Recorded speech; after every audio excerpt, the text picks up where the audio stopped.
Hello and welcome to Actually Though, episode 5. What's the league called? I forgot. The last of the Druids. There it is. PoE 2. Good stuff. I have with me Captain Lance and Ziggy. Wait a minute. Darth Microtransactions. Ziggy Darth, that's me. Ziggy Yeah, Darth. there it Hello, is. everybody. Hey, thanks for joining us. Yeah, it was supposed to be Siggy, but he got sick, and DM stepped in on short notice, so we appreciate that. Thank you, DM. Yep. Yeah, no worries. Right. We're just gonna go straight into it because DM is on limited time here. He's on a whole circuit. Right. First of all, what have we all been doing? How are we? Yeah, just watching Ziggy's video on repeat. Yeah. Ooh. I think I've seen it Analyze 4 every times? piece. Frame by frame. Yep. Oh, he hovered a passive for a split second there. They got to cycle back a couple frames for that. Unironically did that to find out it's just like a 5% area node, and I was like, okay, well, never mind. Hey. That's not. 5 AoE, and then you hit the 12 node behind it. That seems pretty decent. I suppose. Partway through, I was just thinking, Ziggy, I need you to hover more nodes, okay? Just you see those nodes above the transform nodes? Could you hover those real quick? You just never did. It's like when we were all doing the LA playtest and we were hovering over every single node for like 2 hours for the recording so we could see the entire passive tree. And then they were like, yeah, don't show the passive tree. Yep. That's exactly what happened.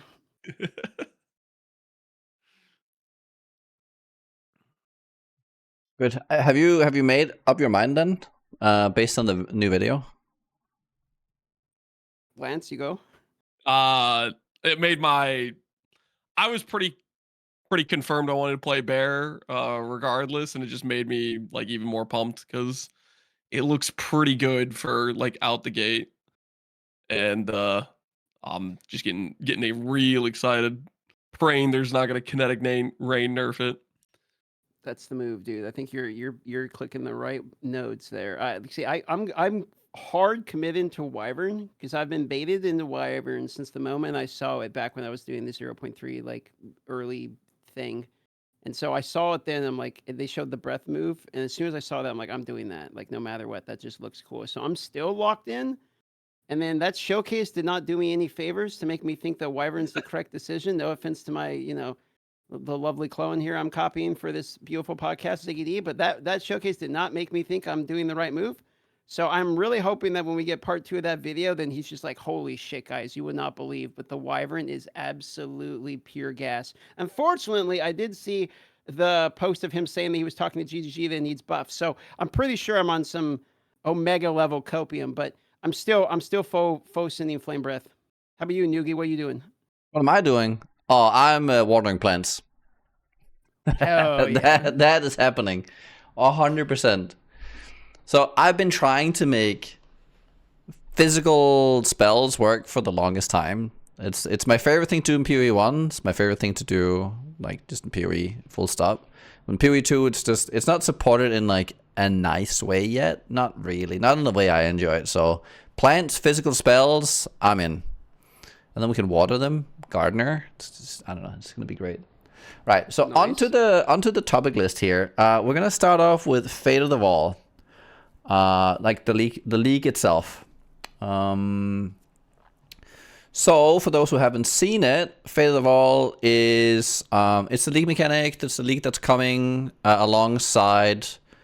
I mean, is this an expansion? I guess. What do we call? I don't know what we call these anymore. I think they've been calling them expansions. Yeah, like so Fate like of the Vaal is the expand.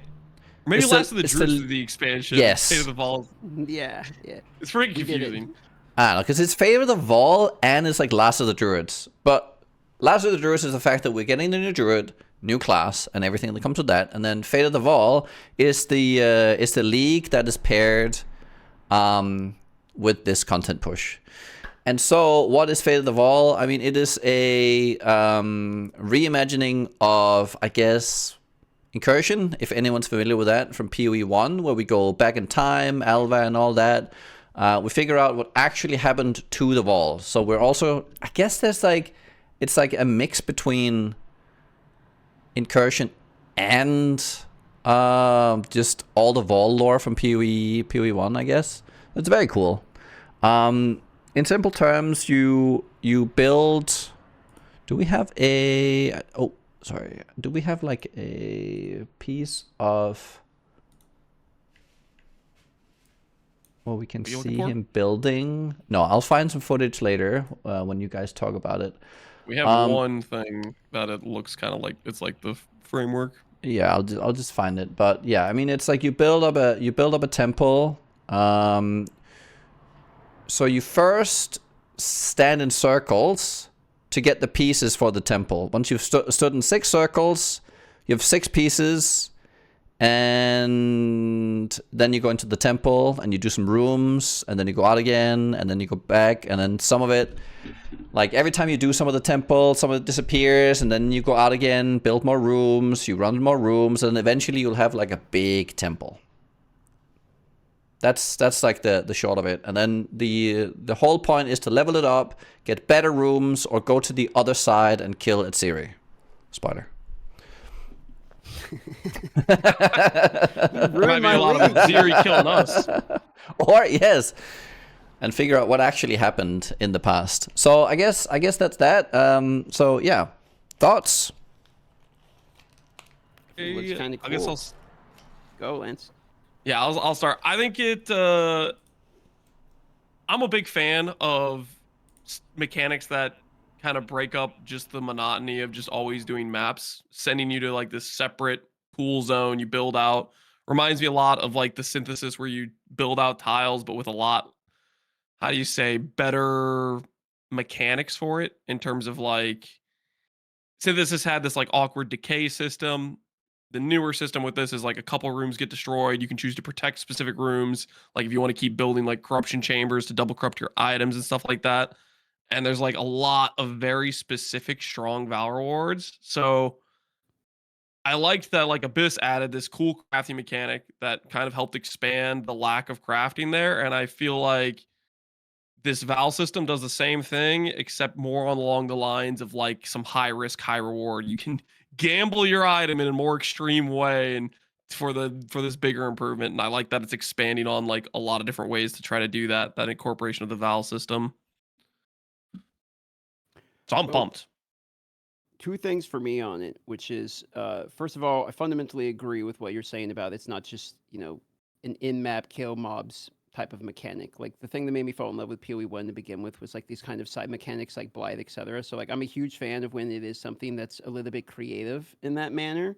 The other side of it is that something Jonathan said in, I think it was the talkative interview, or maybe it was the Ziggy one, I quite forget, but he said it's more of like in line in what they actually want with PoE 2 League mechanics. I remember him saying this because he says, the other ones were like good and Abyss was nice and all that, but like this is more like what they're trying to do for what he actually considers a PoE 2 mechanic. So for me, that's like I'm interested in what that means because it looks like it's very in depth. Like there's the whole build angle, there's the reward angle. He said it can be juiced into ultra in-game. Like it seems like it's a fairly in-depth sort of mechanic outside of just kill something, maybe get some craft, like an additional 1 crafting, few extra currency pieces, call it a day. It seems like it's a wholly involved section of the game. And so if that is true, and that's the standard that they want really to live up to the League mechanics, I think it'll be very telling of, the future of the League mechanics to come. So for those reasons, yeah, I'm absolutely excited. And what Lance said, like I'm very much an enjoyer of these like side type of games or side type of mechanics that can become the kind of fundamentally change the way we interact with the game itself. I guess I'll go next. Yes. I mean, I'm very, very excited for this one. You know what really makes me excited about this? I think the fact that it's Jonathan who made it. Because we haven't seen him cook in quite a while. And I'm pretty sure this is the case. He was the one for any PoE 1 enjoyers who made Dark Shrines, which is one of the most beloved like leagues with, or like the kind of events. I think it only was like a, was that only like a league or an event? Because I sadly didn't play that much that time, but it's one of those that everyone will like talk about in the past. And he has he has been involved with a lot of like the best design that we can point to in PoE's history, but he's obviously like being a lead game dev, you don't get to like just kind of go at this as much anymore. I would assume like anyone in those positions, they don't really get to code and just design that much. So it's really exciting to just like have the heads of GGG be this involved. I think that's really cool. The system itself, I mean, I think I agree. It looks super deep in terms of like the things you can scale and everything, and the reward structure as well, lining up with all the different uniques. And they're taking the and I guess we can like talk about that next. They're taking one of the mechanics we just saw in PoE 1, which was the Foulborn in PoE 1, which is now Vaalborn in PoE 2, and then adding that, which will then also augment the whole unique system that we have in the game. What are your thoughts on that? Lance, you want to go first? Yeah. So Valborn, for Foulborn reference, it gave a lot of builds in terms of like things you could build around that you didn't have tools for. I also like the aspect of it helps make uniques competitive with rares. I think one of the biggest things that feels a little bit bad is when you always end up in the situation where you say, okay, this has this unique thing, but this rare just gives me so much stats that it doesn't matter, and all your gear pieces end up being rares. So I'm kind of hoping that a lot of these sorts of systems where I think double down on Foulborn or Valborn in this game, for example, where they start giving you more of that power aspect to Vaal to uniques to give you some more of that competition, also keeping it more interesting in terms of build possibilities. And I think on top of that, it's also nice if you can make it as a way to take something that would be relatively like let's say a unique that doesn't see much use because it has a specific downside that's too hard to work around, and add value in that you can say, okay, I'm going to risk this item, and let's say the good giga outcome is really rare, but it's super valuable. It then would give you value back to the base unique. So like some items would just devalue really quickly in the economy, but all of a sudden, if you have a 1 in 50 chance that this is an insane item, all of a sudden, all those base items that would normally be like, okay, no one uses this unique, I'm just going to throw it away, I'm just going to trash it, they suddenly have this value that says, I'm a 1 in 50 chance that you could get the GG outcome. I don't know, we'll see if that's going to be the case or not, but I'm hoping it's the case where it can spread some of that value towards when you find these items. Now there's some intrinsic value to it because it has a chance to get that high roll on the mod it removes plus the mod it adds, like that sort of thing. I think it should be just to clarify a few things here, because some people might be familiar with the Foulborn in PoE 1, and there's a bit of a difference here between PoE 1 and PoE 2, where in PoE 1 everything was curated. So the mods were basically decided by GGG. They had like, we're removing this mod and we're getting you this specific mod instead. Now for Valborn, it is possible to remove any mod, and then that still doesn't sound real to me. I still think you're no. I'm serious. Yes, I'm serious. This is how it is. It's crazy. So the possibilities are endless. Now we can only do it within the Vaal unique package, because that's the only package they could curate in time.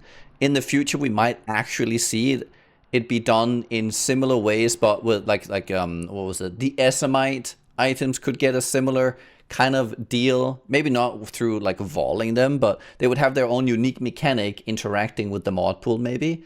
So it's their first step into trying to interact with like the unique mod pool in a new way. And I mean, you can remove any downside. You can also remove any upside. So it's like there's high risk, especially with like the uniques that would maybe be really rare and already be valuable. Now you're gambling as well. It's not just like you're adding for more, more upside. You're literally just throwing things away potentially. It's kind of one of the most wanted things I had for the league was I feel like chase uniques were like kind of not in a great position. There was a couple that were all right, and depending upon the flavor text of whichever build that happens to be the one that everyone wants to play, like the Last Lament Gloves, for instance. There's ones that can be like very expensive, but like chase uniques are kind of like, really missing. I think Headhunter was like 3 divine by the end of the league or something, right? So like for me, I wanted something to like actually try to acquire. And Lance's point about maybe you can get like the 1 in 50. Like I am excited by that, where you can actually have an item that, if you spare the pun, is decently unique. And so for that reason, it's a huge W for me. There are some examples of some of the unique items that look like absolutely nutty. Obviously, the Hate Forge one got nerfed, like pre-nerfed right away. But like Mask of the Stitch Demons, the example I constantly use, like that one looks like it could be absolutely ridiculous. So like there's some examples of like some of the Vaal items that actually look really crazy, and will hopefully actually be build defining at some point. Have you guys looked at any of the Vaal items? Made any thoughts on like Yeah. anything you would like to run? Yeah, I went through like pretty much all of them, and Mask of the Stitch Demon, that's the one that like is on Right. the top of my head. Are you guys are absolutely sure they said you could remove any? Yes, 100% This still Lance. doesn't sound real. I'm telling you, this is why it's so exciting. Okay, It's in the reveal trailer. Andy said it in the Q&A. That is crazy. Why specifically that item? What are you gonna do with it? That's the one that has like you can't recover Yes. energy shield, right? Or Yeah, it's you yes. cannot have energy shield, but you gain life per ES basically. So it calculates out where if you have like 15,000 ES, you basically have 750 life recovery. So if you remove but you cannot have energy shield side of it, right? So if you remove that side of it, Yeah, then that's crazy. well then what happens is you take Zelda's Oath, obviously, and then you end up with like 20,000 ES, and now you're recovering 1,000 ES per second, and it just completely removes any of the downside of ES at all.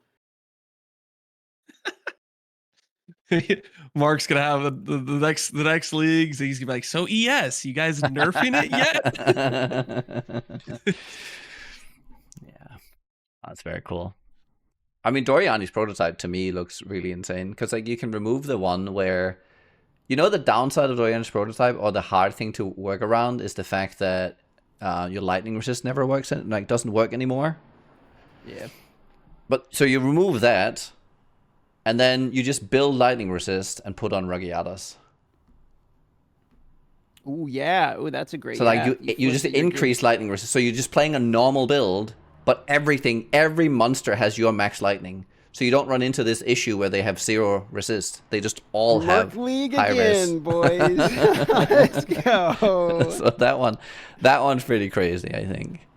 Lightning back on the menu. Yeah. Right, so Volborn's very exciting. Some other systems we have in there. Double corruption. Yeah, I feel like more people are hyped about this one than I am. Particularly because the second it's not really a double corruption. It's you have a 50-50 to give an implicit. Like that is what it is. Like there is no you're getting another socket. There is no can ruin the item from that aspect. It's a 50-50 to get an implicit, which is still good, but like it's not what I thought it was going to be. Counterpoint. Okay. It's better than a double corrupt.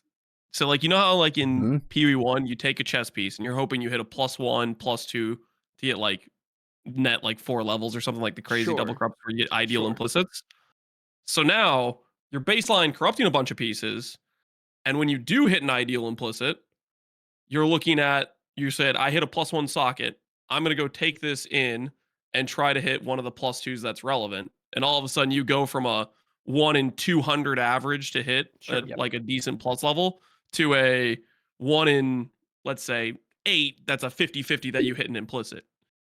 Sure. I mean, good counter argument. I'm sure it'll be great on helmets and stuff too. Like you can start getting spirit at like a decent rate, etc. Some uniques. Like, yeah, I can see some counter arguments for sure. You also have to risk more because you have an item that hit a decent implicit.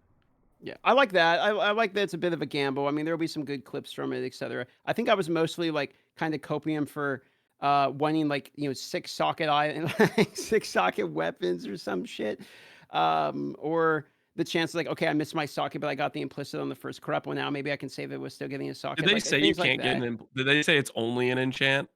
I thought it was unclear. I know they mentioned enchant. It's only an enchant. It even says it in the text when you're like on the thing itself. So like that's why I come at it from. That's fair. That's where my being bummed comes from. not having the I still option for an extra prefer socket. I prefer this system over the PoE 1 though. Like I think this is much more interesting because it doesn't. You know, in PoE 1, whenever you would vault, single vault something, it just felt bad. The fact that you can just vault anything you'd like as part of the process just makes this whole thing infinitely better to me because you never feel like you miss out. That's true, but like sockets exist in PoE too. So like because sockets exist, it kind of makes like volleying innately way better because we can have +1 socket, which means compared to PoE 1, yeah, it's a million times better, but like compared to itself of corrupting, like the second corruption is just like always going to feel a little bit more of a bummer because like when you're corrupting something, you're doing it to get a socket. Like that's like pretty much it. Or maybe you want Spirit on Helmet, or maybe you're going for Are like, you example, the though? Lance Saber to get plus. Well, you don't want an extra socket? I would Socket's just, like, the rather most have it. consistently There are good, right? Yeah. lots of very good. Like there's plenty of places with very strong implicits. For sure. I mean, they exist. I'm not saying they don't exist. It's just like that's very often one of the best things that you can get, especially with the Essence of Horror. I guess it's nerfed now, but you know. I mean, socket is like kind of that thing where it's like it always works. You never really. Well, I guess on helmets you are actually disappointed if you get a socket. I would say. I think especially because you can't stack the soul cores anymore either. Sockets have lost like a lot of like power that way, or at least. Yeah. It's a good counter. The chat's right about the high roll. Like that's the other like this is kind of the reason I was kind of bummed about the double thing too. It's like, okay, what if you get a socket and you want a socket plus a high roll? Like the limiting factor of it only being enchant does limit the potential for the double corrupt on some of the items. Like maybe there is some items in which you do want like another socket. Maybe there's something in which you need a high roll up plus a socket. Like it's only limited to implicit. Yeah. What are the other things we have in there? For the kill rooms, Vaal Siphoner. So I gotta be honest, the Vaal Siphoner I do not know much about. Do you guys know much about this one? Vault Siphoner, to me, looks like a dominance orb, but it doesn't just say it empowers one mod; it empowers like all the mods in the item. Is how it's worded. That thing I think will be pretty interesting, especially if it can take a mod past its tier. Like if it can, let's say you have like 5 T1 mods, and you click that, can it make some mods go to T0 elevated ? That'll be very interesting to see. I read it as like maybe it's a catalyst. Like, do you think it improves the tier? Because I was thinking it's like it remains the tier, but then it's like almost like a catalyst. Like you're getting a quality of like all of the stats or something. But isn't that just the other orb we have? That would just be the other orb, no? What's that orb? There's the one that improves the ranges. Or is that in PoE 1? Isn't that in PoE 2? You're thinking of one of the Vaal outcomes on unique items, I think? No. Sanctify. Yeah, Sanctify. That's like a volleying up, basically. It's like the final thing you do. Yes, but wouldn't that be the same thing as improving the quality? Because it's just a range on the current modifier. Yeah, so that would be the same thing. Defines the item and puts a multiplier on it. Yeah, it would be. It's the only difference is this one's using well corrupt. It might be the same thing, but that's how I read it. I don't. Maybe I'm wrong, and it does improve tiers. It seems like that would be pretty crazy. It also seems like you can do it multiple times. Like it doesn't like it says you have an already corrupted item. So yeah. So I was thinking, you're stat stacking like mana. You remove all the mods except for the mana ones, and then you're really juicing your catalysted. Like already you have 40% quality mana catalyst on the breach ring, and then you're siphoning it down to just hit those ones. Like it definitely is. It seemed like it's right up your alley, Lance. I think it'll be a lot of fun potentially. They showcased it next to the Aziri, so I'm assuming it's gonna be like her currency, similar to like Awaken Orb for Awakener, Dominance Orb for Maven, like that sort of thing. So I'm guessing it's probably gonna be a pretty big go-to item for like if you're getting a min-max type of thing you're going for. I mean, just the fact that you're saying this is, I think that's a good sign. Like they add a league mechanic, Lance is already like, oh, that's gonna be something that we're going for, min-maxing. That means that there's some value in You know, like we all, I feel like with all three already of these rooms, there's value all the way through endgame. Agreed. Mm-hmm. Yeah, that it's good. I Big like what I'm chase. seeing for sure. I wonder, like, what do we think about, like, do we believe that the difficulty will be high enough, or will it be like a trivial? If you had to guess, where are we at with this? Like, do you think like just some random lightning spear guy comes in and just blows it up and doesn't even care, or do you think they're gonna nail the actual? Because what they said, they wanted to increase difficulty for some of these rewards. Does the effectiveness change for the maps apply to the temple itself in which it's ran? I'm assuming so. If it does, then Each of the rooms can have like multipliers on it, like that. Like the rooms say, like this is going to give 30% effectiveness to monsters. I think it's going to be a pretty wide range between like a really juiced temple versus not. I mean, I hope so. He's emphasized multiple times that like it will be juiced into ultra in game, and you'll want to not beat the boss because you're like connecting all of the rooms, which makes me think that you're like stacking on stacking on stacking on stacking on stacking, right? So, or else why would it matter? So I'm assuming we can kind of choose our own difficulty in a way. No, I think so. Because like you could, I think they talked about the fact that you could either blow up more of it or less of it depending on what you did, so you could kind of manage the difficulty and use the encounters to keep it within your preferred like level. Because if you kill the boss, it explodes more of the map, right? So if you just don't kill the final boss, it kind of just keeps more of the whole thing intact, and you can either go boss running or temple stacking.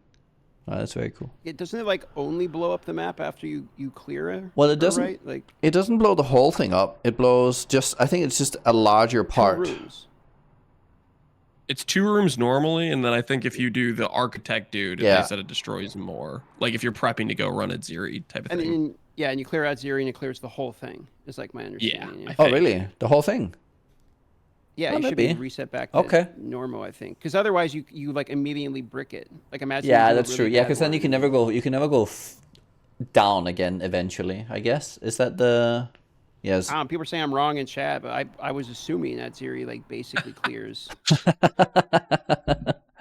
Final boss clears the entire map. The 2/3. 2/3 they said. Okay, I mean 2/3 is still enough to where you can basically reset down to. I guess if you fuck up, and you make it too hard before you set her up. I wonder if you get sort of soft locked. Yeah, because like you could have the first third could be really dog shit, and then you can't make it to the boss to clear it. Well, what if you just leave the mechanic, and it just clear like if you go in and then leave, it just clears 2 rooms, right? So you could like never place them, and you can just go into it a few times and clear it. That way. I guess we'll see. I don't think it's gonna be that hard that people are soft locking.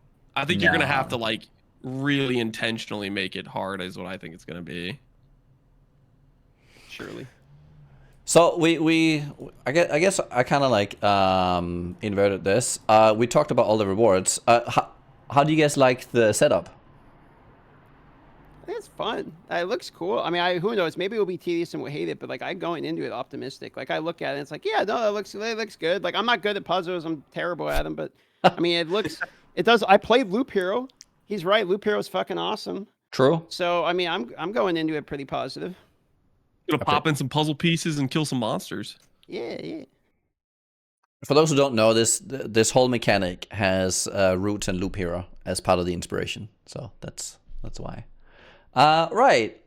That was Fate of the Vaal, new league mechanic. I guess there's one last thing. How do you like the circles outside of the temple? Well, one nice bit about it is he said that it's not tied to proximity. So you can just, as long as you just kill the mobs that are associated with it, it counts. Oh, you don't need to be in the circle. They don't need to be in the circle. They just need to be associated with it. Yeah. You just have to kill them like it's Abyss mobs. That's what Ziggy said in his video. So if that is the case, it just makes that very easy quality of life. That's great. I also like that that you can store up a bunch of fights True. in a row. They said you could store 60. Like get your stack ready to go, and then do a bunch of it all in a row. Yeah. Can you store on? Is it locked to your character, or is it locked to your account? I'd bet it'd be locked Character, to your character. right? So you can't like. I would think so. Yeah. I bet I'm going to take the opposite take. I bet it's You don't locked think to you your would? account. I Really? think it's going to be the other. I think it's going to be the other way. Because like I'm thinking in maps, okay. If you're in the campaign mechanic or something, sure, just like the biz straps are. But like when you go into the tempo, it's probably your actual tempo progression. Because like the Atlas tree and stuff, like that's all meta progression. And the abyss, when it goes core, like would it not be, meta progression on the tree, etc. I'm assuming it's locked to your account. Okay, Or what to the happens league, if right? you have a level 90 character with this Giga Chad temple, and then you start a level 2 character? There ain't no Don't way. walk into your juice mechanic. Look, delve. Like, okay, if you You walk in there and just get destroyed. yeah, but in PoE 1 doesn't delve like work that way, or if it's like, okay, you can't like you Yeah. can't Well, in walk into your delve you pick a right? node.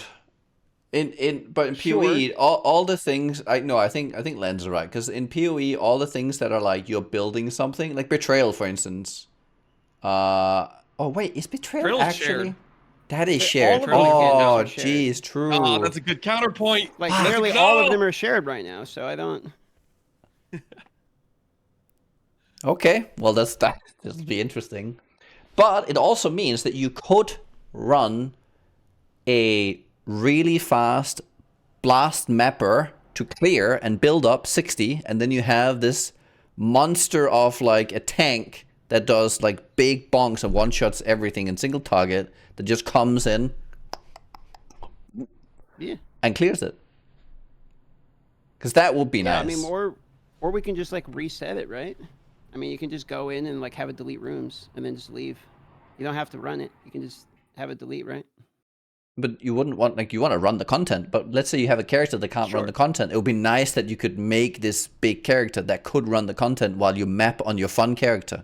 No, I agree. I'm just saying, like, in the argument of like, okay, well, but it's juice, so why would it be tied to your account when you can make a new character and it can't do it? It's like, well, just log on the one that you made. Oh, with the other character. I see what you mean. Like, Yeah. that's not a problem. Like, Yeah. Unless you play hardcore and you died in that character. True. Okay, just Close to home there. yeah, I don't like where you're going, dude. Yeah, What do you mean you died there? Okay. I think the final thing about the Fate of the Vaal here, the lead mechanic, is that the major crafts can be itemized. So don't worry about having to like get people in if you want to sell the things, or if you want to use them later and you don't have something right now. You can just click the button, take the thing, and you can take it out of the temple. Right, next up, Druid. So we're getting a full new class. So with class, that will be your starting point with 2 ascendancies for this one. There will be the shaman, and there will be the oracle. So that is the druid itself. Now, at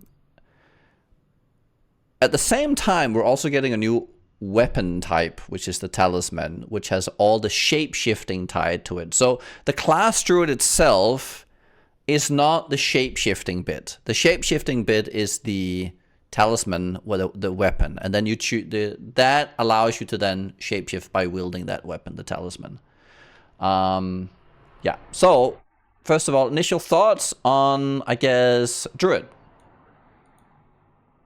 the class. Who DM, you go start first? this one. Me? You- All right, buddy. yep, I'll take you're on the spot. it. Here we go. Look, if you play wolf, that makes you a furry. If you play a bear, it makes you a chad, and if you play wyvern, it makes you a genius. I think that's pretty much my first immediate take on it. I think a lot of people are going to water their plants, and I can't wait to watch you guys water your plants. And you're going to be watering your plants for a long time per mob. I can't wait to watch that.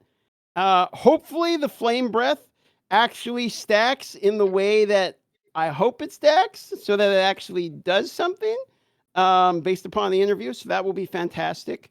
Rolling magma, that's going to be my clear. I think Bear Titan looks OP. And I like the Tactician Wolf that Oscar exposed to. Those are my immediate thoughts. Okay, so With me, okay, if you're telling me I'm going to be watering my plants for a long time, you better All brush day. your teeth because you're going to be breathing on those things for quite a while. I'm just saying. No, actually, Yeah. I think one of the things that really made me excited about the water planting, just on that note, we were actually about to the question was about the class. But since we're on the plants now, the real cool thing for me was honestly the support gem that they're adding, that makes one? the fissures explode with the little bulb. Oh yeah, that was cool. That was real Yes. cool. Yeah. Yeah, that looked that's what I'm excited for this whole thing. But like the class itself, so Ascendancy. but the class is 2 ascendancies. No, I know. Like I'm saying, like I Oh, understand. right. I said Oh, right. shapeshift. You're saying the ascendancies is what Yes. I should have. Answered. Okay. Oracle Shaman. Lance, go. Oracle Shaman. We need the tree. I'm not. Oracle is like. It's so dependent on, are those extra passives halfway decent? And really, I'm not a big fan of the skills tied to your ascendancy, generally speaking. Like when they showcase the double up of the boss vulnerability thing, like that. When I start adding a bunch more keybinds, I'm getting less inclined to play it. So I'm not too excited about Oracle. I like the keystone allocated passives from far away thing. I think that can maybe have some interesting implications, but it doesn't get me quite as excited as the shaman. The shaman's got me pumped though. Consistent rage gen source, along with maybe some interesting defensive scaling with adaptations, along with, now this might seem a little bit hypocritical because I just said I don't like skills tied to ascendancies, but hear me out, okay? Yeah, I okay, pointed out okay. a skill that you had to press when the Mm-hmm. boss had something happen, whereas Apocalypse seems like I don't have to press anything and random natural disaster stuff starts occurring. And that's a completely different thing, okay? Yeah, That's cool, okay? you just have to Very different. wait. You just have to hope that it hits the right target Oh, and it's gonna have some smart targeting, okay? What's it's Mhm. nothing to worry Yeah, about. sure. Yep. I'm All not that necessarily holding out hope that Apocalypse is good because I think just adaptations, just the bonded runes and the rage. I think just that stuff is alone is a good enough package to be a solid ascendancy. But hey, if Apocalypse ends up being good, maybe I spec it. I So mean, I hope I'm it's pretty good. pumped for Shaman ultimately. It looks really cool. Like it didn't look to kill anything because everything was already dead before it landed, but it looked really cool. Do we know the node before that yet? Have they spoiled or revealed, or is there any like idea of what that No, could it be? just looked like you pick 3 different elements, and so I'm thinking maybe it's like a conversion node or bonus. It Mm. definitely is you pick one of 3 elements. I don't think it makes Yep. sense that it's converting the apocalypse itself it's leading up to, Yeah. because why would you pick that first and have a dead node? So I'm assuming it is some kind of like you have a bonus or extra damage, like you gain 25% of extra damage as fire, you gain 25% extra as lightning, you gain 20. I think it's something like that probably. All right. That could be. Yeah. I mean, even in the footage with Apocalypse, they showcase multiple different storm types. So it obviously doesn't like force it to be one storm type because I saw Yeah. like a lightning, a fire. I saw multiple different variations. Yeah. Cool. DM, what do you think about the? Okay, so I looked at Oracle, and every time I looked at Oracle, I keep coming to the conclusion, unless the passive tree is really fucking good on that thing, like I don't know why I would ever play this. And Pao tried to convince me out of my argument of that a lot of it is bait, because his argument is like, okay, look, if you pick the notable, like there's a bunch of good notables you can pick, you can click the things around the notable, and it's like I still don't even like that one. I get his argument, and he made some decent math argument, but it's like, but I look at that and I just think like I'm there anyway. Like I'm pathing all the way up to click this random notable so that I can save like 5 points to like click on these other ones. So I don't know how much I'm convinced I like that of the tree. The one that they literally were showing from the example of the Oracle is 7% chance to avoid death, which is like literally completely useless. So I don't understand why that one was in the review or what the point of that one is going to be. One of the other nodes is like mind over matter, but just fucking worse. And then on top of it, you actually lose like mana and life. So I don't like that one. The one where you like make a clone of the boss is actually on a button. So you have to have them prepared and then click the button to then activate the echo, which means if you're overhitting them past the threshold or something, then you just don't even get to use the button at all. So, and you can't use it on trash mobs. So I'm not going to use it with like a brink auto clear with like shockwave aftershocks after when I'm a bear stampeding or something. So it's like, I look at this and I'm like, okay, there are some cool things that people will have fun theory crafting, but it looks like the coolest thing about it is the theory crafting. Like outside of that, I have a hard time looking at it and really seeing anything I'm interested in. Shaman, on the other hand, has at least a reason to like click the class, in my opinion. Like you have Rage max stack, sure. Apocalypse, you can be, the Timmy who just likes cool things, and you get the Apocalypse raining down with the Walking Clammy from the bear, and you're just like raining shit. That looks kind of fun, sure. Flat Spirit, maybe. If you want to be a minion Andy, God forbid, I guess you get some Flat Spirit. And adaptations look kind of nice because at least it's like kind of the closest thing to like endurance charges. And I thought maybe I would like that for hardcore. And you get basically 15%, physical taken as, which is pretty good also. So like there's at least like some things that I can see on there. I'm like, okay, like, I can click some of these notes. I see that at least.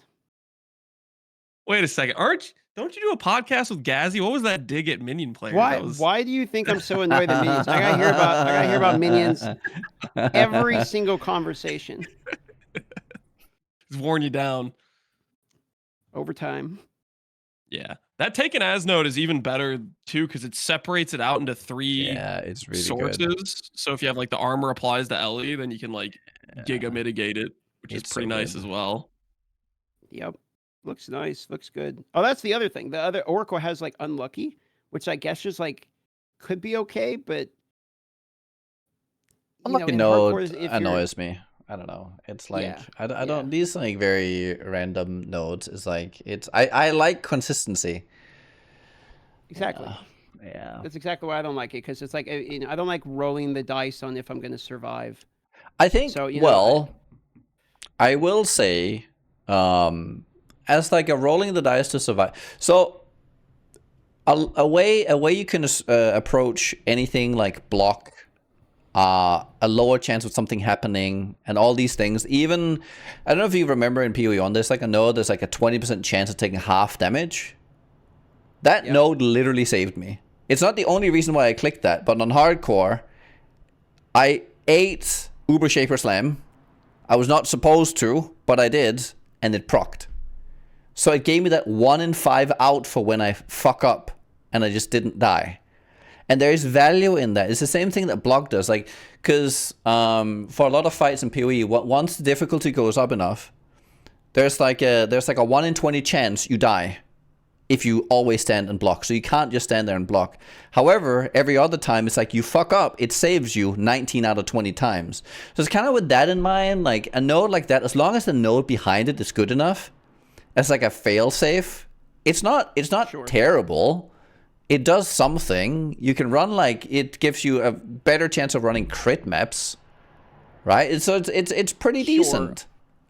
I mean, counterpoint. Oh, counterpoint? Okay. How about consider this? You have a 40,000 ES Hierophant who has block cap, who has that Solaris node, who has a few other sources of DR, and you have like a 99% chance, let's say if Cortex slams you, that you don't die, but then 1% you do, and all of a sudden you're questioning yourself, did these extra random little somewhat conditional layers of defense even matter because I still lost my character, hypothetically speaking? Yeah.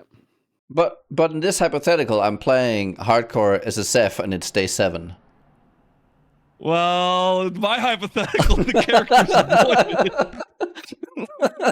hypothetical, obviously. That would be a real scenario where somebody gets hit by a slam that has a 5-second windup, obviously. No one would ever get hit by that. I get that you can be saved by it. Like I wore the coin flip chest plate, and I ate 2 monkey slams in a row, and I won the coin flip both times. So I won like a 1 out of 4 to like not get killed by monkey twice. Like I mean, there's a spot for it sometimes, but Sure. when I'm like looking at what I'm gonna play, like I'm literally never going to make a character in which I'm like, I'm going to plan and play around me maybe dying. Like, No. pretty much It's like never everything gonna do it. else is already set up well, and you'll take the extra safeguard. It's more like that. Sure. So it really so it's like the whole thing hinges upon, is the final node good? Because if the inevitable crit node is good, then you're happy enough with taking the first node. It's not the node you take it for, but you take it because you can't get around it, and you're just happy with the extra bonus. You think it works exactly like the support gym? I have no idea. It could. I hope not, because that's kind of boring. Yeah, hopefully not. If it works exactly like the support gem, then It's that's not even more despair. Yeah, that support gem is not. It's not good enough to be considered a 7 link, I would say. My copium is that a lot of these nodes are vastly outdated and get reworked entirely. Because they did say it was the press kit and was outdated, and it's not. Yeah. Yeah, and they still haven't given us the finalized trees yet. So True. Yep. I mean, I'm just putting it out there. I'm league starting Oracle, and I'm pressing that button because I want to see that image of the other boss come in, and so I'm playing in a group, by the way. So when they're like building up their thing, and I'm ready to press, and we're all dealing double damage. That's actually a god tier support skill. I mean, I didn't even Yes. think of it from that angle. That is a really good support skill, actually. So here's the question for you: is okay, does the damage apply in 2 separate instances, or is it the same? Like, is it a double hitbox and they get applied conjointly, or is it 2 instances of damage that get applied to the same person? Because they're different things, right? Like, if you're running like Hammer of the Gods, not Hammer of Gods Him, am I doing 2 separate ignites or bleeds that are overriding each other, or am I hitting them both for twice the damage my Hammer of the Gods would have done? Now I have a big dick element. Like, that's where I want to know. I kind of feel like matters it even won't more. be good for ailments. I don't don't think think it'll play well so. with ailments. Okay, but how about the flame breath? Because then it's like the flame breath ramps on itself. So if I'm hitting 2 of them, like if I'm hitting its conjoined twin or whatever, and I'm hitting both of them with the flame breath, like am I double ramping my flame breath? That might work. That might work. I don't think so. Yes. Well, it depends on how they set up this whole stacking ignite thing. Are they going to put it on like a really soft limit, or is it going to be like you can do it 500 ignites?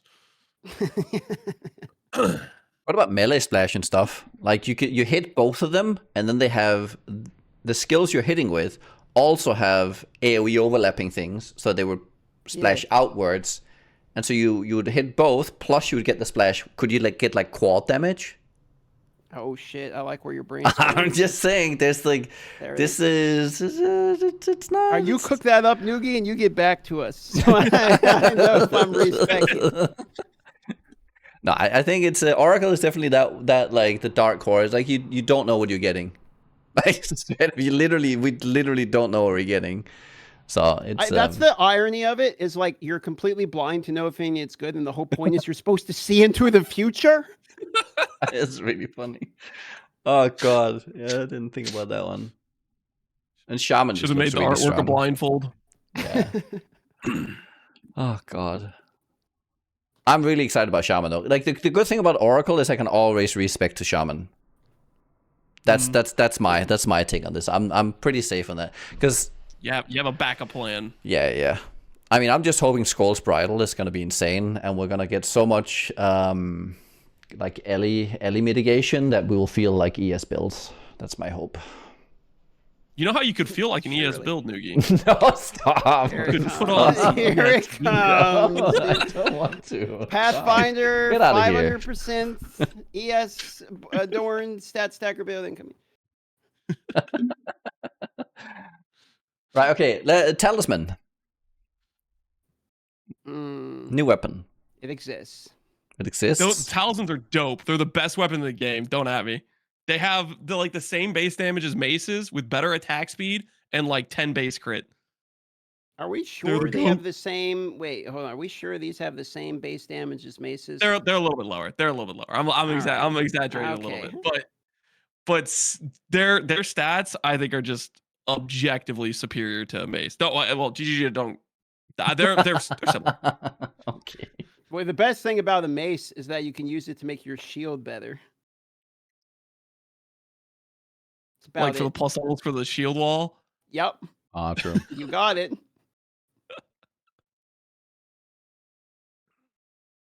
What about the? I mean, Talismans? there's. I mean, when I say talismans, that's also everything associated with them. That's how you shapeshift. Mm-hmm. How excited are you about shapeshifting? Huge. Huge. Looks fucking awesome, dude.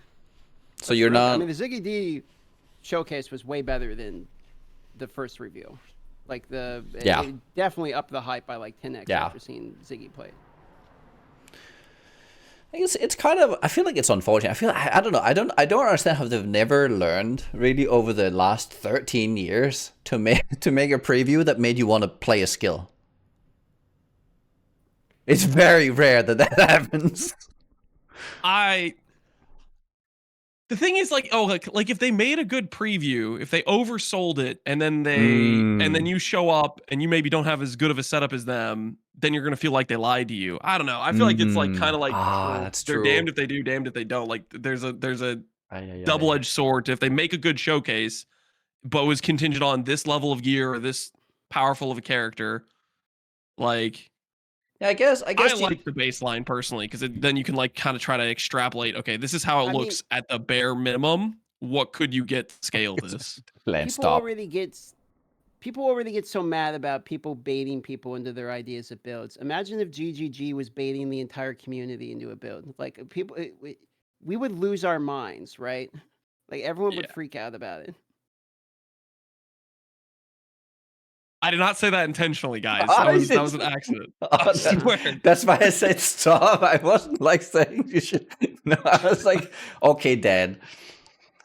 Okay, no, go. Keep going, DM. No, I got nothing. That was my one and only point. Okay. Yes, I got sidetracked there. That was too funny. I'm having a good time, guys. Just saying, because I'm enjoying myself. Bears, shapeshift. Battlestar Galactica. Very true. Black Bear's best.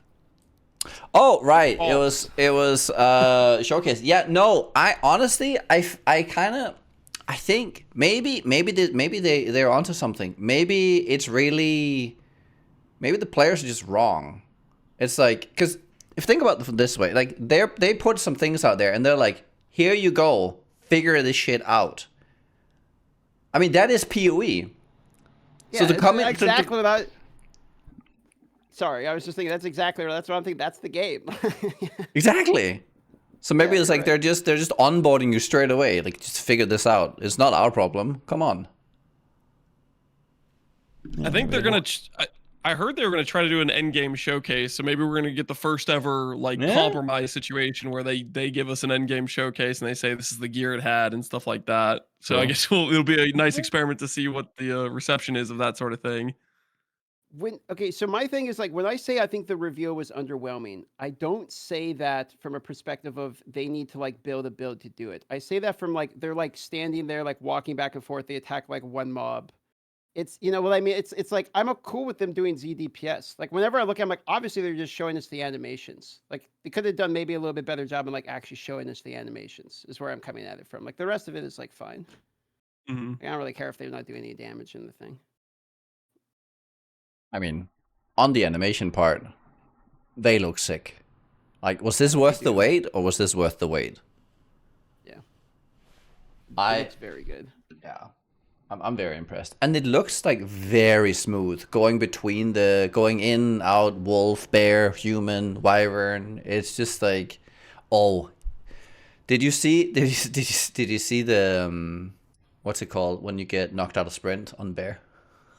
That looks great. Yeah, he's like, oh. That is I will, guys. You guys just fill the air just for a second here. I'm talk still about bear. hoping they keep the barrel roll they showed us finding from this. however many years ago, where you can roll in town. Barrel roll. That's just I want to be doing that constantly while I'm in town. Surely they allow. Oh, that the dodge roll looked pretty good just in general too. Like because they like the originally hops and stuff. Yeah, originally like dodge rolling out and all that had like a penalty basically, because they said in the very first reveal like 2 years ago that if you like dodge roll out, then you're gonna have the penalty of like going back into transforming. But it looks like all of that, but with the weapon swap change and everything's just instant now. Like there's no penalty of the shapeshifting. Yeah. I'm really happy that they decided to be like, okay, wait, we made this really cool system for weapon swapping, but no one's using this. Why is no one using this? And they went through and they're like, okay, weapon swap speeds is just way too much of a barrier of entry. Yeah. Yoink, it's out of here, like getting rid of a lot of those like reasons not to do it helps a lot. So I'm definitely going to be doing more weapon swaps and that sort of stuff because of it. What's On the your, go on. On the note of like, yeah, no, okay, you. This is okay. You go first. Yeah, no, I'm the moderator. I decide. You go. All right, I'm going. I was gonna say, what's your take on like the whole like mixing spells and like they very obviously want you to mix spells and attack at the same time, right? Like, are we gonna get into this can of worms? I can't believe it. That was literally my question. I'm the one who came up with this. Okay, dude. I will answer both of your questions. Yes, go. I don't think it's possible. I've played PoE for a lot of years, and there's been many times when I've said, I'm going to try to make this thing and this thing work together, even though they're not the exact same thing. They're like even just a slight divergence. And the result I've ever always gotten from those sorts of things, whenever I have anything that slightly diverges in overlapping scaling, the result is always if you just slightly diverge, you end up with two bad things instead of one good thing. And although they've added a lot of support for it in PoE2, 24 weapon passes you can change, instant weapon swap, you can have a weapon that supports it. Even with all of that, I still think there's going to be an element of, oh, I chose to put attack speed rune on my glove instead of cast speed rune. That took me farther apart. Oh, I have a gear piece that has plus spell level on my amulet instead of plus melee on my amulet. That took me farther apart. And there's still enough of those pieces that I think it's like something you could probably work through the campaign, but the farther you get in progression, the more and more that diverges, and you just end up with two scalings that I think are just too far apart. No, I think you're largely right here. There will be niches to where there is just the perfect synergy of a build that somehow comes out, right? Let's say that you're using, for instance, for the amulet, right? Let's say the perfect amulet is not a plus skill one, it's Soft's Blood, right? Minus 25 res, big life. It might actually, it's 100 res now. They buffed it. Like that item in itself is good enough to be an endgame item. Now because it's just fire, so now you have the ability, I could be attack fire, I could be spell fire. Like you just need the pieces on the right places to where it doesn't conflict with, I either want to be spell or fire. And then as long as you can, you go for fire nodes, and then you can merge either spell or attack on the rest. If if everything aligns, it is possible. But I think you're right that it is very rare that this happens. Like that the build actually. I want it to be possible so bad because I've tried to do these things so many times, but it's like until it actually happens, I'm very cautious of it. I would say you can make it work, but you're usually paying something. Like, especially in PoE2, you can make it work because the difficulty is not high enough currently to where these builds are impossible. But PoE1, it's much more of a if everything stacks on its kind of on the same thing, and you can't really like take pieces out because you really feel it all the way through. Hopefully, I don't know. Hopefully there'll be something. I saw. Did you see the notes on the at least the Druid start? I mean, yep. If anything, they have. Those notes do look pretty good. Yeah. I am mildly worried that because they really want to kind of shoehorn both attack and spell damage, we're going to see a lot of like generic percentage damage nodes that inadvertently are like lower percentage damage than like instead of like 12% for a small node, it's gonna be like 8% or something because well, it's for both. You're getting it for both, and they're gonna like try to do that thing. And This is like, a buff. well, Yeah. it's like, well, I mean, maybe it's for both, but like, you know, if I'm playing Bear Slam and Volcano, but all my damage is coming from Volcano, like I'm really playing a Volcano build is what I'm fucking playing then in that scenario, and I'm the Bear Slam's only to make the Volcano work. So it's like I think it's a little bit of a paradox. It's like, you know, you can have these things merged together, but you know, if the sum of them are equal and as strong as any other build, then it's just 2x stronger than every other build. But if it's not, and there's any variance in which one's stronger, then you're only going to ramp the one. So it's like, how are you ever going? Like, how can you? I don't think you can. Like, I don't think you can fit it logistically into working. I get your argument about fire because fire is like the close one. Well, the volcano's fire and flame breath is fire and molten's fire. Like, okay, yeah, there is a lot of like fire tags, sure, but like at some point it's going to deviate. And I think the campaign is maybe where they want this to happen. Like in Ziggy's playthrough, it sure looks like Volcano worked great there, but he's really doing like melee damage, right? I mean, like that's kind of what he's doing, right? So it's like, yeah, it looks good there. The slam was the thing hitting hard, yeah. It looks good there, but it's a lot of like, you know, frosting on the cake. You're actually eating the cake here. You're not really just eating frost. Like that's kind of what it looked like to me. Don't tell that to my son. I struggle to get that guy to eat anything but the frosting. I think like, on the weapon swapping. So even like let's say you did an attack and you did a spell. The thing in that equation that ends up missing is, well, I usually use the secondary swap for utility, right? So all your utility is gone because you don't have the third weapon swap. Sure, yeah. So it's like it's so now you just end up giving up something anyways, even if you did have the synergy. So I don't know. There's one other problem with weapon swap also, which is like, okay, I went all the way down the rabbit hole. Like, okay, what if we maybe, you know, we do full on weapon swap? We go Witch Hunter. Yes. We go 100 weapon swap points. We got 124 points. All of it can swap. Sounds great. Well, then you get cucked by the jewel socket. And then there's also like kind of a investment, like opportunity cost. Like I'm going to have to now pad up. And there was like, well, do this backbone where you're padding all the way up here. It's like, I would never do this if I was just scaling attack. I'd just be clicking good nodes. Like, but now I'm going to do this thing where like I'm like all the way over the tree just so I can like kind of make it work. It's like even if you can make it work, you're still costing yourself an opportunity cost. It's like arguably more valuable than trying to make the whole thing work anyway. So I really think they need to fix the jewel socket thing. It's like if I'm weapon swapping, just have the jewel that's in the jewel socket not do anything. Like I don't understand why I'm not allowed to go through a jewel socket. Like the jewel sockets are right in the most important parts of all of the tree. That fucks over the witch hunter entirely. Traverse it. It's you get completely blocked by it. Yeah, it does feel bad for weapon swapping those parts for sure. One of the other a little bit issues to the whole archetype of I'm going to play a shapeshift plus the spells is also some of the let's say, for example, Walking Calamity, the really cool bear ability that causes a bunch of meteors. That skill says on it, once you shapeshift out, this turns off. You know? So like if I say, oh, I'm going to go place a volcano. Oh, I've just turned off my Walking Calamity that I spent 20 glory on.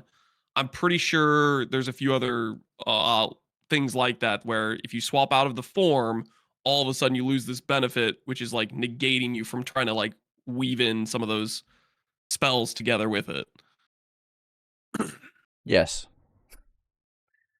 I mean that's been like one of the things I've thought about as well. Like how do I actually benefit from like all this bear stuff while doing all this other stuff?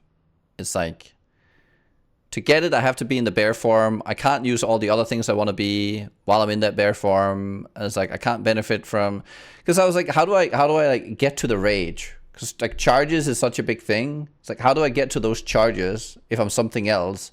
And then I have to go into bear and do all this thing. And it's like, it's so hard to like synergize across other things as well. I feel like that's a thing you really want to do in PoE is like you want to synergize across classes, across skills.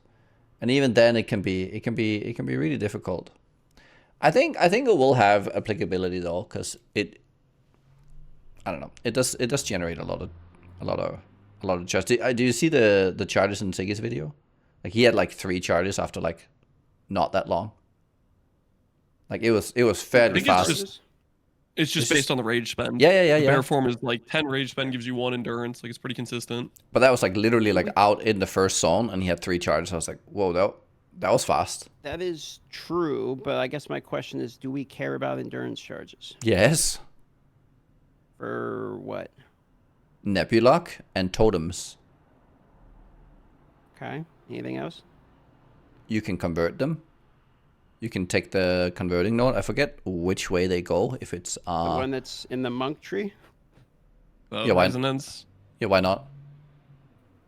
Just saying, if you're starting Druid or something, it's not really an option. Excuse me. You can put a talisman on a monk.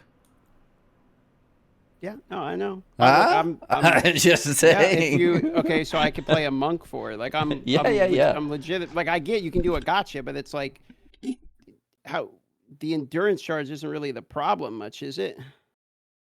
I think what DM's getting at is there's not a lot of uses for the charge. Like if you don't necessarily care about totems, all of a sudden that endurance charge gen is not really doing much for you. Or you need power charges, basically. Yeah. Too, if you want to do anything. The one thing that has endurance charges that's actually like directly related to the bear is I think you can bypass the war cry timer on ferocious roar. But like, well, any war cry, I'm pretty sure. No.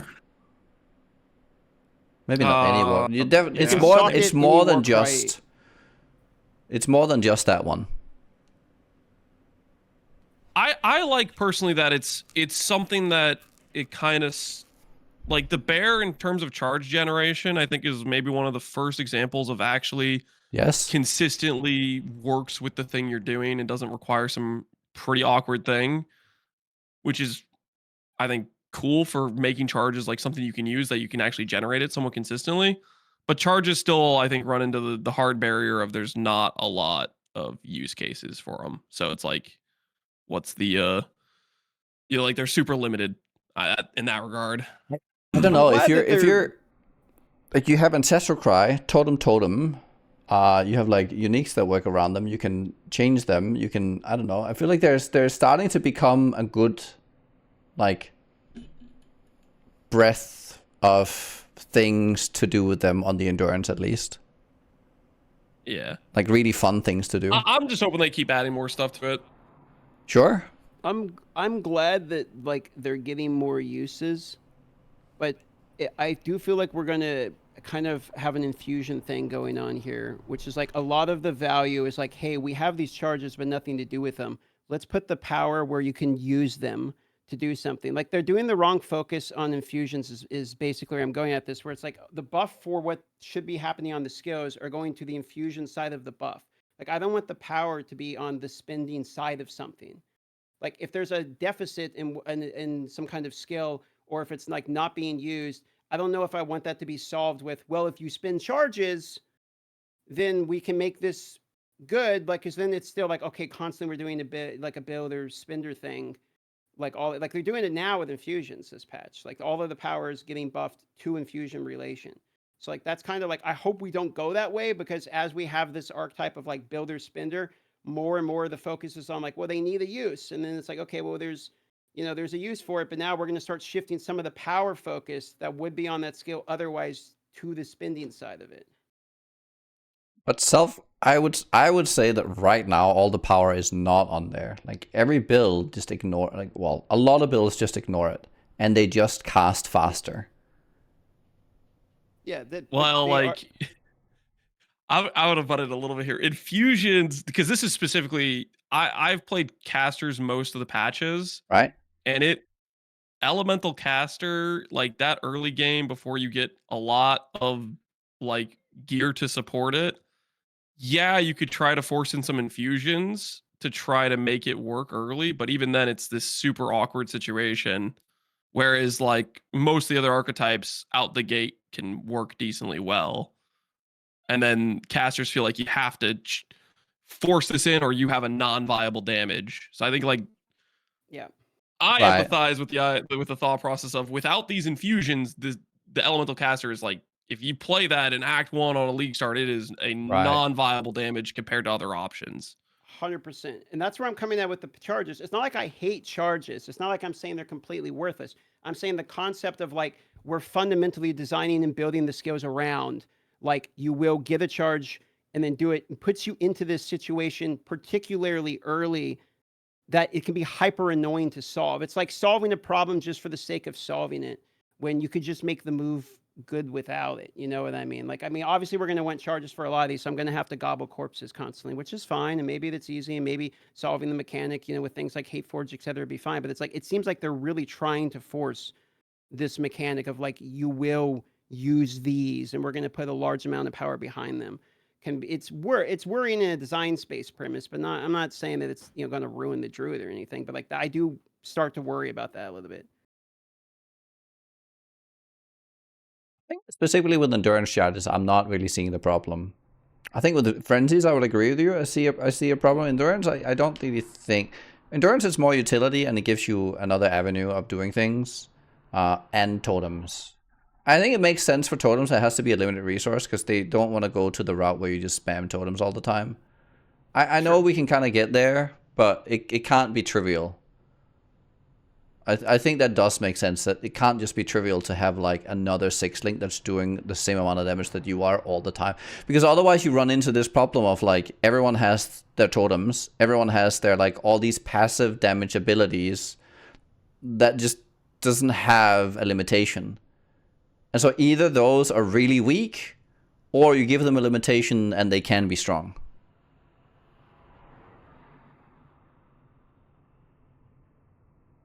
That's kind of how I see it. Like they're allowed to be strong because they're limited.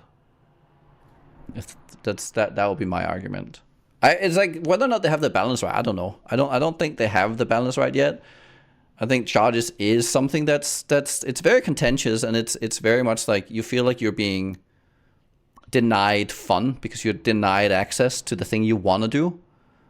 So if you don't have the like, if there's no alternative, I totally see why they're not nice to build around, for sure.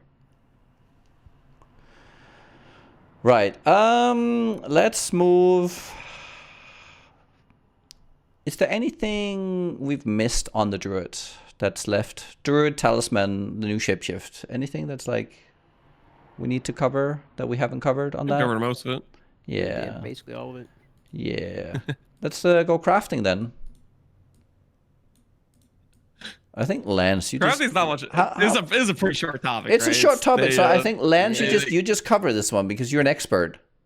All right, yeah. The crafting is TLDR. The best crafting currency homogenizing got yeeted because, well, it was kind of ridiculous that you could say, oh, I have movement speed in one T1 ES roll. Oh, let me guarantee the other T1 ES roll to have the perfect ideal prefixes for my boots. So that's gone. And then they nerfed some of the outlier essences, like the Essence of Sorcery giving you a +3 shield when you could only ever roll +2 at the natural roll being the highest was a little bit weird. So I think crafting's still going to be pretty decent, but they're cutting back on that 5th or 6th affix guaranteeing with a homogenizing omen.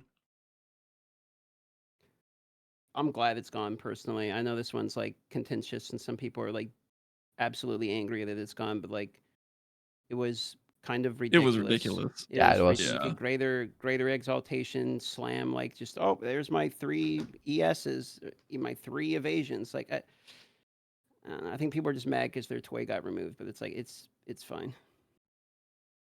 I think we're still pretty strong at crafting, and it adds a little bit more variance to it, a little bit more of the when you hit the good thing, it's not just because it was guaranteed, it's because you had to take a few chances at it. Yeah. The guaranteed's kind of lame because like then you look around, like everyone has exactly the same weapon. Like it just that stuff feels kind of lame. And then also like there's this really disingenuous argument I've seen where people are like, well, everyone complained about no crafting 0.2 and now they added good crafting 0.3. Now we're right back to it. It's like, no, we're not. Like it's not even close. We have like almost to everything still. Yeah, they removed one thing. Yeah. So I guess they removed the sorcery essence or whatever interaction, but like, you know, outside of like some very obvious changes, like guys, we're not even remotely in the same level of crafting. It's still worlds better in terms of like We went from our only way to craft was Omen of Whittling, congrats, you're not a mirror tier crafter, you can't touch this, to you have a lot of options for making a lot of gear pieces at, you know, like pretty like budget attempts. Like you can farm a lot of these essences yourself, you know. And we're getting, I mean, we're getting new layers of slight new layers of crafting, and then what could be considered unique crafting, but you alter them now. I don't know, it's not very in-depth crafting to like take one, but it's like in the sense of PoE, like a craft is basically like when you chaos an item and you're crafting, or you're doing the thing with a certain chance, right? You're attempting to make it better, right? So now we have the avenues of uniques as well. So you'll have that layer of, oh, we can do this over here to like improve. I think the thing that I really like about removing the homogenizing one is that we're back to where settling becomes more of a thing. I like PoE when you have to settle for something, just every now and then, at least. It's just better when you just can't have everything. That's my opinion, at least. Uniques, state of state of uniques. What do you think overall? I love to see the uniques got buffed in this patch. It's one of my favorite things to look at in the patch, because there's the baseline stats of a lot of these make absolutely no sense, which is like maybe there was a couple things I would have liked with some of the uniques, like maybe, I don't know, overleach or something. But then the stats are so dog shit. It's like I can't even copy myself into wanting to use it, because the baseline armor, the baseline evasion, the baseline ES is like so bad on crucial pieces of gear like body armor that I'm never going to use it for almost any reason. So I'd love to see that they baseline brought up a lot of that, and I also like to see that it's just going to be a continual focus, because the mid-game uniques were missing significantly. I couldn't agree more. One of the biggest things I think that makes PoE a fun game is when you have to say, is this a good choice? And buffing some of that baseline stats, it gives you that tension of, do I put on a rare chess piece that can give 1,000 ES? Or do I put on this unique chess piece that can give 700 but has this cool DR stat, which might be tankier? And you actually have to think about it. And I'm hoping they continue to double down on this. I don't think we got it this patch, but like right now there's obviously like rare weapons, for example, have all these crazy gem levels and you can't really consider uniques. So I'm hoping maybe they try to bring a little bit of that disparity closer in terms of, okay, this unique has some gem levels. Is the unique benefit, can this compete now that it has that sort of thing? So I'm hoping they keep kind of doing that. I like that there can be some tension between rares versus uniques, and not that it's just always an obvious choice to click rare because it has, you know, the baseline stats you need.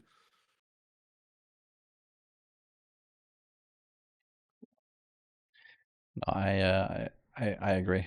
Just yep, good things. More changes. Huge. Just more of these.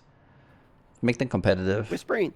What do you think about Make the them Whispering Ice unique. change? The Whispering Ice. Yeah. I like it. Okay, there are two changes I like. That they're Okay. One is Whispering Ice, the other is Hateforge. This is probably going to be very contentious, but it's because like degenerate items, I think, have a way of negating other options in PoE. And Whispering Eyes is just like, it's just a stack. It's just a stat stacker item, right? That was what it was before, int stacking. And I don't know, I am happy to see that we can maybe not immediately, like that we're turning a little bit away from PoE 1 with this whole int stacking and stacking, and make builds more feel that they have their own kind of identity, rather than they just become, I don't know, I am int, I am whatever. So I'm happy to see that the fact that they changed it from just being an int stacker to, you know, just powerful stats on the item, and you play the item for the item. Yeah, true. I mean, I kind of like stacker builds. So I think I'm a little biased, but also like Sure. the exposure is like 60%. Like you can go up to. So I'm thinking like you offhand. Right, yeah. Exposure now, and Yeah, it's it's just like strong. fucking disgusting. Oh, you want to About just 5 minutes. right? by the Okay. way. Okay. Well, let's rush then. No, I agree. It's offhand. So you just sure, cool. Okay, 5 minutes. Well, I mean, you could just. Well, what is there like anything here you would love to talk about? What would we like to hear DM talk about? Final part. For Maybe yes, the state of nope endgame. out. Wait, what? But- Lance, what was that? I was saying what topic we want to play. What do you want to talk about before he has to nope out? Yes. Anything okay, you yeah, you know what? really Rhoa. wanna? I'll talk about Rhoa. Oh yeah, sure, Yeah. Rhoa. Oh, Okay, Rhoa. okay, Rhoa. Rhoa. Yeah. All right, what are your guys' thoughts on Rhoa? Because like I think I lean into the camp of just like being a bit of a Rhoa hater. I'm a Rhoa hater. I'll say it. I'm in the camp of it's overrated as hell. I think it's so overrated. Really? Yeah. Do you think it's going to remain overrated since they nerfed movement speed? Like everywhere I else? think people are gonna talk it up a ton going into the patch, and they're gonna be like, "Yeah, I'm gonna be doing a Rhoa." And when they get in, they log in, they spend their 100 spirit, and they can't sprint, and they see other people sprinting with 100 MS plus, and they're just slower. They're gonna start dropping like flies, and people are gonna be swapping out of it. Okay. Fair enough. I think Lance is right. I think that's what's gonna happen. Yeah. They buffed, like they gave us a gem as well, right? Or like the core for sprint thing on the boots. Like, this is easy access to like big sprint stuff. And there's good nodes for sprint as well. Even the ranger area, right? Which is where everyone plays Rhoa anyways. They have those sprint nodes. Like not being like I feel even last league with Rhoa being that good. I think there was a bit of a there's a bit of this idea that nothing else could be fast. I don't think I agree. Because I think if you were good with your sprint and your other mobility skills, you were really not that much slower. And there are like some really good nodes down around Duelist that remove movement speed penalties and, there's all that. And you stack a lot of attack speed and I don't know. I don't think the disparity even last league was as big as people made it out to be. If you actually had a well-crafted build. I mean, that's fair. But I also think that they nerfed a lot of what made the disparity closed, right? Yes. So I guess in this league, like maybe the gap will spread. I mean, Pathfinder aside, like I feel like the gap might widen a little bit. Because I actually agree with you. I mean, I saw like warriors being fast as fuck. I saw blood mages out there being fast as fuck. Like there was tons of builds that could move very quickly. Like no argument at all for me there. Oh, you want to do okay? How about predictions? I like the predictions part of this. You want to do a couple predictions and then we'll call it. And then if you guys keep going, it's all good. Sure. I mean, I kind of wanted to look at state of endgame, but we could just skip state of endgame. I mean, I think there's a couple. In game. I got time for one more, so we can do whatever you want, really. I mean, we like to. Okay, Chad, what would you like to see? State of endgame or some predictions?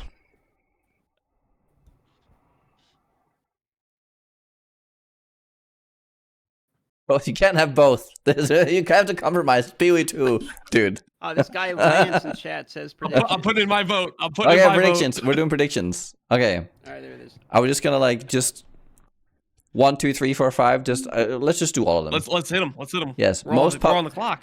Okay. Rapid Predictions. fire. Most popular shapeshift form. Bear. Wolf. I'm going wolf. The furries, Bear. dude. The furries are gonna come out of the closet. I'm going wolf. There's 2-1. Yeah, but well, we pick our picks. So the way we're gonna check it is we're gonna do some like a ninja, PoE ninja snapshot. Oh, by the way, you're predicting on behalf of Siggy. So whatever you predict, that's that. So you can. Gonna get. Yep. Then Ziggy says wyvern. What? No. It's What the fuck? sabotage. That's sabotage. What the heck? What the hell? That's terrible.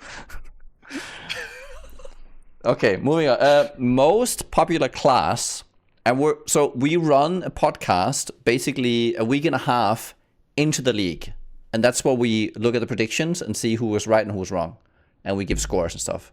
So most popular class at that point, so it'll be 10 days into the league probably. Okay. I'll go. Most popular class, 10 days in the league, Druid. I would say Druid too. I'm a believer. Ziggy's showcase is luring everyone in. Yep. He's baited the whole community. Oh, it's such a tough one because it could be Ranger. What's it gonna be? Ranger. Okay. All Fair. right. Player numbers, huh? Ooh, that's a good one. Yeah, player numbers. Nugi, Whoa. you go first this time. You go Oh first. shit! What were the last time? I went. Oh my god. No, 356 was last league. No. What we did last time is you write on a piece of paper and you hold it up. That's what we did last time. We don't copy each other's answer. I don't have no paper. I didn't get no prepared for this. I didn't do my homework.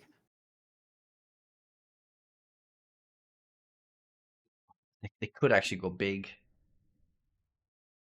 Is it bigger than last league? No shot. All right. Druids. I got mine. I'll go first since I don't know paper. All right. 340. Okay. 340. 340. No, you can see this. It says 420. I fucking knew it, dude. I put 420, 69. 69. No. It went up. So if it's slightly over, you're cooked, Oh, Nugi.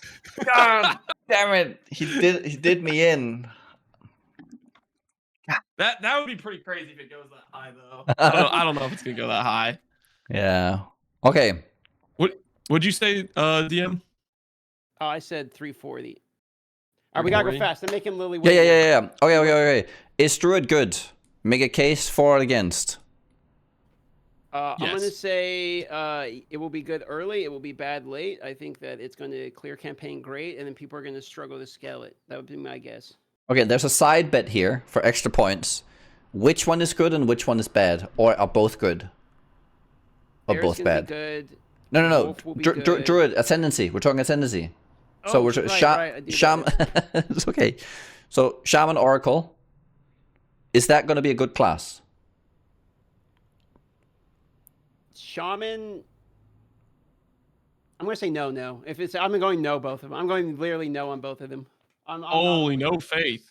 I'm going no. Jesus. I'm gonna say Oracle bad, Shaman good. I don't have belief or faith in the extra passives. I'm not convinced. I'm going yes. There it is. All right, talismans. Talismans, yes. Which means shapeshifted forms as well. Like anyone using talismans for any purpose. Good early, bad late. I'm going good early, bad late. That's my guess. I'm going good all the way through. Yeah, me too. They're gonna be. I believe. Yep, I agree. They're good. Okay, here's a good one. Are people going to complain about pack size? And that'll be, we will make some judgment here on the general sentiment across the community. So it can't just be like one, half-baked Reddit post that goes against it, like either for, it's like we will. So overall, will there be a general Vibe complaint? in the community. Yeah. Will there just be a general vibe, general complaint about pack size? No, I don't think so. I'm going to say the loot's going to be good from the rare mobs. People are going to be fine with it. I'm gonna say yes. I feel like even if it is a good league, there's gonna be people complaining. That just is like feels like the consistency. There's always gonna be something somebody's mad about. Given the fact that this was not like the end game patch, people are aware. It's like they're fully aware that new things are coming, so they will not complain. I think there won't really be an yes. Faith All right. in humanity. Okay. Okay, I like it. They've accepted it at that point. Oh, and I like this last but not least question. Will Rhoa be above 10% play rate? I'm going yes. No shot. Nope. It's gonna be below 10%. I'm going no. He won't. Okay. Fair enough. Well, let's just. Thanks for being on. Yeah. DM. You have to Thanks go. for the You have to invite, mop out? man. Yeah, DM. Sorry, Thanks I for, have for coming. sorry, I got a time limit. For It's whatever all right. reason, I'm fitting these all in today. I mean, honestly, this is good for us. This 1.5 hour episode is right bang on the money. We've been trying to get here. We've been pretty much an hour We've been off doing some every 3-hour time. episodes. Put it that way. Oh boy. Right. Hope everyone All right, enjoyed boys. the show. That's it. DM. Thank you, DM. Thank you, Lance, for popping by. We will see you in 10 days into the league for another episode, hopefully with Siggy D back. And If not, we'll DM, just steal I DM mean, again. DM, you're always Link him. welcome. In the middle of his hardcore run, we'll just abduct him. Yep. Right. All right, boys. Thanks for Thank you. watching. Bye.